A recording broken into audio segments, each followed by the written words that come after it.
ప్రధానంగా ఆంధ్రప్రదేశ్ రాజకీయాల్లో చూస్తా ఉంటే ఎప్పుడు కుల సమీకరణాలు, కుల సామాజిక వర్గాలకు సంబంధించి సమీకరణాలతోనే రాజకీయాలు ముందుకెళ్తా ఉంటాయి. మొన్న కూడా లాస్ట్ టైం కూడా జగన్మోహన్ రెడ్డి గారు కంప్లీట్‌గా సోషల్ ఇంజినీరింగ్ పేరుతో కులాల వారీగా ప్రాధాన్యత ఇవ్వడం, టికెట్లు ఇవ్వడం. ఒక రకంగా ఆ వ్యూహం సక్సెస్ అయిందా, బెడిసి కొట్టిందా అంటే ఆయన వరకు అయితే బెడిసి కొట్టిందని చెప్పాలి.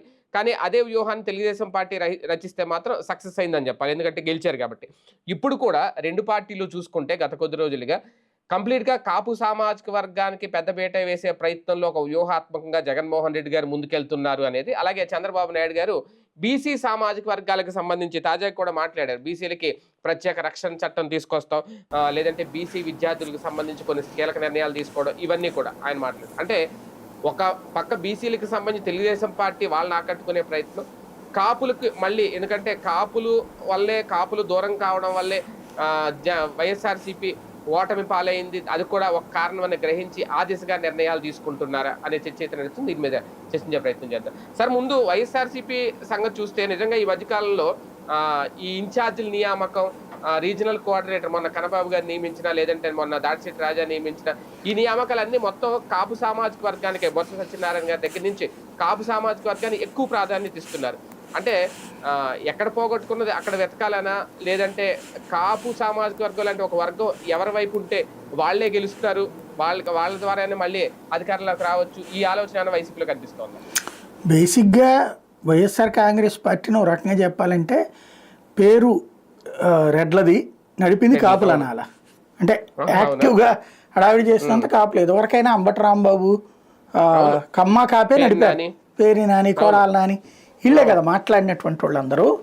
ఇంకా కొత్తగా ఏముంటుంది దాంట్లో? వాస్తవంగా చెప్పాలంటే తెలుగుదేశం పార్టీలో కాపు నాయకుల ప్రాధాన్యత తగ్గింది అప్పట్లో. ఇప్పుడు కూడా తెలుగుదేశంలో కాపు నాయకులు ఎవరున్నారు స్ట్రాంగ్గా? ఉండేటటువంటి ఆ చిన్నరాజప్ప ఎక్కడున్నారో తెలియదు. ఆ గంటా శ్రీనివాసరావుకి ఏం ప్రాధాన్యం ఉంది? అసలు వాళ్ళ మంత్రివర్గంలో కాపు నాయకులకి ప్రాధాన్యం ఉన్నటువంటి మంత్రి ఎవరున్నారు? అసలు మంత్రివర్గంలో కాపులకి వాళ్ళ వైపు నుంచి ఇచ్చినట్లేరు కదా. జనసేన వాళ్ళకి కాపులకి ఇచ్చారు కాబట్టి అన్నటువంటి టైప్లో వాళ్ళ వైపు నుంచి పక్కన పెట్టబడ్డారు. ఇంకోటి వాళ్ళ కాపు నాయకులు వాళ్ళు ఎంకరేజ్ చేయట్లేదు. ఇతను ఫ్రమ్ ద బిగినింగ్ వాస్తవంగా బీసీల తర్వాత అత్యధిక ప్రాధాన్యత కాపులకి ఇచ్చుకొచ్చాడు జగన్మోహన్ రెడ్డి. రెడ్ల సంఖ్యను తగ్గించాడు. ఈవెన్ మంత్రివర్గంలో పునర్వ్యవస్థీకరణలో రెడ్ల సంఖ్యను తగ్గించాడు. అది రెడ్లకు కోపం వచ్చింది. కానీ కాపుల సంఖ్య సేమ్ ఉంచాడు, బీసీల సంఖ్య సేమ్ ఉంచాడు. బీసీలను అయితే తీలా, బీసీ ఎస్సీ ఎస్టీ మంత్రులు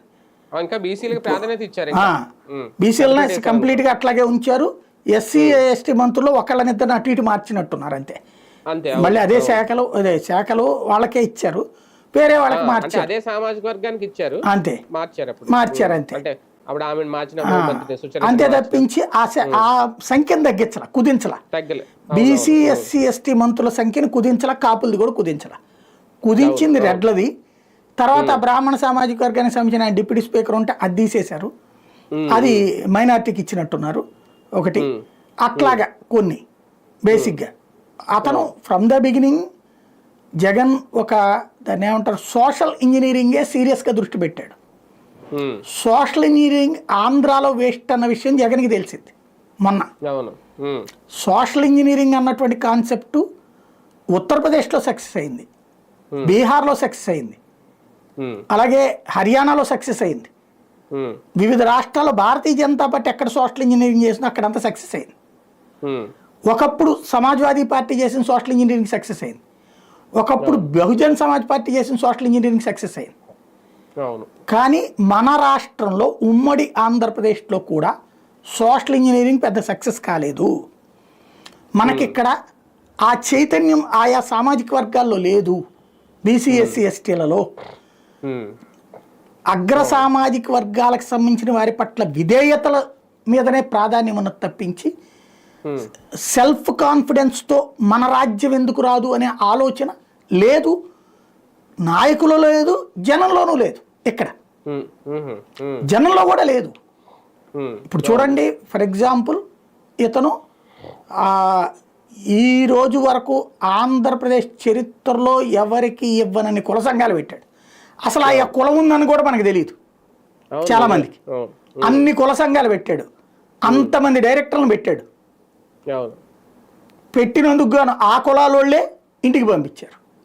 అవును అలాగే రాష్ట్ర చరిత్రలో ఎప్పుడు సొంత పార్టీ కోసం కష్టపడి చించుకున్న వాళ్ళందరినీ పక్కన పడేసి నాకు ఈ కుల లెక్కలే కావాలి అని చెప్పేసి ఒక కార్పొరేషన్లో అది ఓసీ సీట్ అంటే జనరల్ సీట్లు ఎవరైనా ఉండొచ్చు, ఎస్సీ ఎస్టీ సీట్లు ఎవరు ఉండలేం కదా, ఎస్సీ ఎస్టీ బీసీకి రిజర్వ్ అయిన వాటిట్లో. కానీ జనరల్ సీట్లలో కూడా మేయర్ పదవులు ఇచ్చాడు కదా, జిల్లా పరిషత్ చైర్మన్ పదవులు ఇచ్చాడు కదా, అలాగే కార్పొరేషన్లు ఇచ్చాడు, ఇదే మున్సిపల్ చైర్పర్సన్లు ఇచ్చాడు కదా, జనరల్ సీట్లు కూడా బీసీ ఎస్సీ ఎస్టీలకి. కానీ గెలిచాడా? అలాగే ప్రతి నియోజకవర్గ పరిధిలో లేదా ప్రతి మున్సిపల్ పరిధిలో ప్రతి కార్పొరేషన్ పరిధిలో ఏ టాప్ 10 కులాలు ఉన్నాయో ఆ టాప్ 10 కులాలలో ఒకళ్ళకి ఒక పదవి ఉంటే ఇంకొకళ్ళకి ఇంకొక పదవి, ఒకళ్ళకి ఎమ్మెల్యే ఉండుంటే ఇంకొకళ్ళకి మేయరు, ఒకళ్ళకి డిప్యూటీ మేయరు, ఒకళ్ళకి రెండో డిప్యూటీ మేయరు, ఇంకొకటి స్టాండింగ్ కమిటీ, ఇంకొకళ్ళకి ఎమ్మెల్సీ, ఇట్లా లెక్కగట్టి చూడండి. లేకపోతే ఇప్పుడు దాని పేరేంటి, విజయవాడ వెస్ట్లో వెల్లంపల్లి లాంటి తీసేసి సామాజిక సమీకరణం అని ఒక కార్పొరేటర్ని తీసుకొచ్చి ఏకంగా ఎమ్మెల్యే క్యాండిడేట్ పెట్టాడు. వసంత కృష్ణ ప్రసాద్ లాంటి 100 కోట్లు ఖర్చు పెట్టగలిగిన వాడిని పక్కన పెట్టి అక్కడ ఒక బీసీకి ఇచ్చాడు కదా. ఇదేమన్నా ఆషామాషీనా? కోటీశ్వర్ల ఎదురుగుండా కూడా కుల సామాజికం లెక్క కట్టాడు. ఎక్కడెందుకు నెల్లూరులో చూడండి, చివరికి అనిల్ యాదవ్ వీళ్ళందరినీ పక్కన పెట్టి ఎవరికి ఇచ్చాడు? ముస్లింకి ఇచ్చాడు. అక్కడ ఎవరు గెలిచారు? ఓసీనే గెలిచారు. అంటే ఇక్కడ జగన్ సోషల్ ఇంజనీరింగ్ అన్నటువంటిది కసిగా అమలు చేశాడు, దాన్ని జనం కసిగా తిప్పికొట్టారు. ప్రాధాన్యత పలుకుబడికి ఇవ్వాలా కులానికి ఇవ్వాలా అనేది ఏమన్నా చెప్పిందా మొన్న ఎన్నికల ఫలితాలు జగన్మోహన్ రెడ్డి గారికి? అది పాఠం ఆయన నేర్చుకున్నాడో లేదో తెలియదు. ఎందుకంటే బేసిక్గా తర్వాతనైనా ఇప్పటికీ ఓ సిస్టమ్ ఏమన్నా ఆయన ఏంటి దాని అభిప్రాయం ఏమన్నా ప్రిపేర్ చేసుకున్నాడు తెలియదు. ఇప్పుడు సమాధానం చెప్పలేడు. ఎక్కడో ఎందుకు రాజ్యసభ సభ్యులు 4, మొన్న నాకు నవ్వు వచ్చింది, ఆయన పార్థసారథి గారు స్టేట్మెంట్ ఇచ్చారు. ఆయన వైసీపీ నుంచి వెళ్ళిన ఆయనే కదా, ఒకప్పుడు కాంగ్రెసే కదా. 2 బీసీలకు రాజ్యసభ ఇచ్చారు, చరిత్రలోనే తిరుగులేంది, చాలా గొప్ప విశేషం, అది తెలుగుదేశం పార్టీ బీసీల పార్టీ అంటే అని చెప్పారు. నవ్వు వచ్చింది ఏంటంటే 3 వెళ్ళిపోతే అందులో 2 బీసీలకు వచ్చినాయి, అంతే కదా. ఇక్కడ అందులో బీసీ ఒకటి పోయింది, మోపిదేవి వెంకటరమణ ప్లేస్ లో సానా సతీష్ కదా వచ్చింది. అంటే బీసీ సీట్ పోయింది కదా. 3 బీసీల్లో 2కి, అది కూడా ఒకళ్ళకి బీజేపీకి వెళ్ళిపోయింది అనుకోండి, పోనీ కూటమిదే అనుకుందాం. ఈ 3 బీసీల్లో ఒక బీసీ సీట్ తగ్గిపోతే బీసీలకు ఇంతకు మించి అసలు ప్రపంచంలో ఎవరు సామాజిక న్యాయం చేయరు అని చెబితే ఏమనుకోవాలి? అంటే మనం నోటితో మాట్లాడేది నొసటితో మాట్లాడుకునేది కంప్లీట్ డిఫరెన్స్ ఉంటుంది. రెండో పాయింట్ ఏంటంటే బీసీల పరంగా ఇక్కడ బీసీలే తమ వాళ్ళు ఎదగాలని కోరుకోవట్లేదు, ఎదిగిన ఏదో ఆ నాయకులు అనుచరులుగా ఉంటే చాలని కోరుకుంటున్నారు. లైక్ తెలుగుదేశంలో చంద్రబాబు గారు మాట అంటే మన నాయకుడు ఉండాలి, కానీ మనవడు బాబుకి పోటీ ఉండాలని ఎవడు కోరుకోవట్లేదు. అది ఇక్కడ సాక్ష్యం అనమాట. అంటే బీసీల విషయంలో కూడా జగన్మోహన్ రెడ్డి గారు మొన్న చాలా పెద్ద ప్రయత్నాలే చేశారు. ఇప్పుడు ఆర్ కృష్ణని తీసుకొచ్చి ఇచ్చినప్పుడే మనం కూడా అప్పుడు అనుకున్నాం పక్క రాష్ట్రం తీసుకొచ్చారు, ఇక్కడ బీసీలు లేరా అనేది. కానీ కనీసం ఆ ఓటు బ్యాంక్ బీసీల నుంచి ఎంతవరకు వచ్చిందంటే చెప్పలేం ఇప్పుడు. కానీ ఆ బీసీ ఓటు బ్యాంక్ని పదిలిపరచుకోవాలనుకుంటున్నారా చంద్రబాబు నాయుడు గారు? ఆ దిశగానే ఇప్పుడు బీసీల కార్పొరేషన్లో నిన్న మీటింగ్లో మాట్లాడారు, వాళ్ళ కోసం ప్రత్యేక చట్టాలు ఇవన్నీ తీసుకొస్తాను అని చెప్పడం. ఇప్పటికే బీసీల పార్టీ టీడీపీ అని చెప్తున్నా బీసీ ఓట్ బ్యాంకు కాపాడుకునే ప్రయత్నాలు ఇప్పటి నుంచి మొదలయ్యాయి. మొన్నటిసారి బీసీ సామాజిక వర్గాల వాళ్ళందరితో చంద్రబాబు గారు విడివిడిగా మీటింగ్ అయ్యారు. వాళ్ళలో ఎక్కువ మంది గతంలో తెలుగుదేశం అభిమానులే. వాళ్ళందరికీ ఒకటే చెప్పాడు, ఏంటంటే మొన్న జగన్ అంత బీసీలకు అవకాశం ఇచ్చేటప్పటికి వాళ్ళు టర్న్ అవుతున్నారు కాబట్టి మీరందరూ టర్న్ అవ్వకండి, నేను మీకు చాలా చెయ్యాలనుకున్నాను, మధ్యలో కొన్ని ఈక్వేషన్స్ వాళ్ళు చేయలేకపోయాను, ఈ దఫా మాత్రం అతనికంటే ఎక్కువ ఇస్తానని చెప్పారు. అందుకనినే బీసీలు ఇది ఒక చివరి ఆప్షన్గా అడుగుతున్నారు కదా అనేసి కంప్లీట్గా జగన్ని ఓడగొట్టి మరీ చంద్రబాబుకి ఇచ్చారు.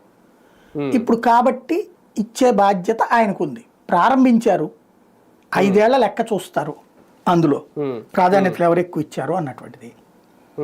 5 ఏళ్ల తర్వాత మాట్లాడాలి. ఇప్పుడైతే ప్రయారిటీస్. ఇంకోటి ఏంటి, అప్పట్లో కుల కార్పొరేషన్లు ఇచ్చారు కానీ డబ్బులు ఇవ్వలేదని వీళ్ళు విమర్శించేవాళ్ళు.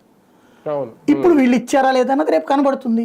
ఏదో మొన్న ఈ మధ్యన అయితే కనుక మనం చూసుకుంటే కొన్ని ఇచ్చినట్టు చూపెట్టారు పత్రికల్లో, మరి నిజమో కాదో తెలియదు. అంటే కార్పొరేషన్కి ఎంత డబ్బులు ఇచ్చేస్తే ఇట్లో ఏంటంటే కార్పొరేషన్ అనేది పెట్టి దాంట్లో పోస్టులు ఇస్తే గొప్ప విశేషం ఏం కాదు, 4 బాగుపడతారు పోస్టులు తీసుకుంటే.